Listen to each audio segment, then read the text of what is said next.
Outside the cemetery at the main entrance there at Cave Hill Road is Emily Maha. She's standing by where there has been already a lot of pomp and circumstance going on there. Emily.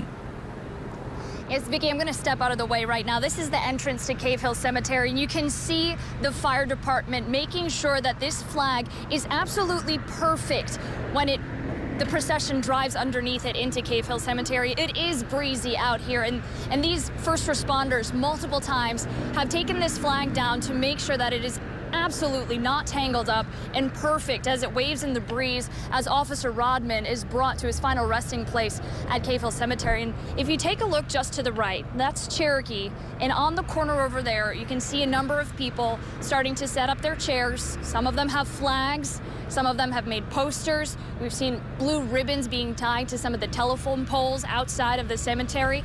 And Cherokee, that will be the spot where Officer Rodman's procession will drive along that curve before they take the right-hand turn into Cave Hill Cemetery. Now, I'll take you back. You can see that American flag, just the size of it above the entrance to the cemetery, and these first responders have been watching it. To them, this is their way to pay tribute to a man who gave his life for his community. You know, you've heard it said a dozen times before, Officer Rodman died the way he lived, and that was a hero. And to hear some of the things that his fellow officers and the chief said about him, how this was an officer who went out of his way to get popsicles for kids in the 1st Division where he was on patrol, and make sure that he had a teddy bear to give to a child who needed comfort when he was on the scene. And you heard the stories from all the adults and the lives that Officer Rodman affected and touched as a police officer, just doing his job. And to him, his job was to become a part of that community, and it's this community now that's coming out here to show how much they appreciate him and to pay their tributes to him. And as we start to get a little bit later into the afternoon, we're seeing more and more people starting to make their way out here, as well as community members. We're seeing members from other police departments. We've got Kentucky State Police parked just over to the left of the entrance to the cemetery, and those officers have been helping with traffic. As far as we have been told, there are no plans to close down Baxter Avenue, so these officers will be helping take care of the traffic as it continues to move through. And you would imagine, you heard Jennifer say that you expect people to stop when the procession comes through.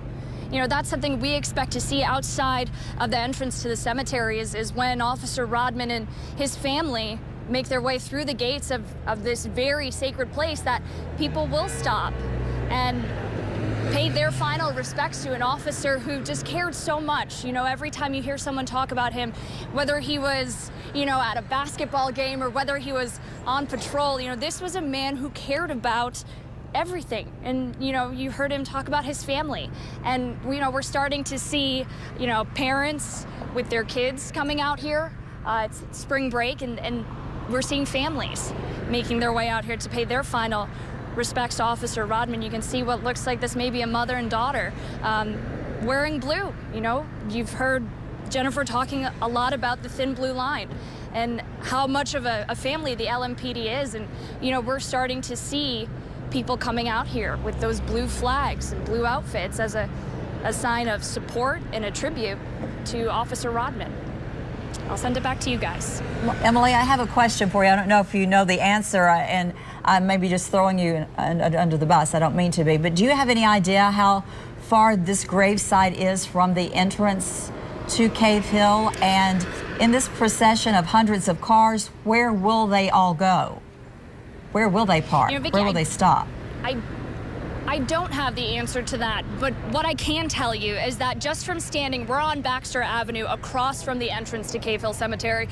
We can see, as far as my eye can see, American flags lining both sides of the entrance, when you would imagine that Officer Rodman's final resting place, his burial site, is somewhere after that.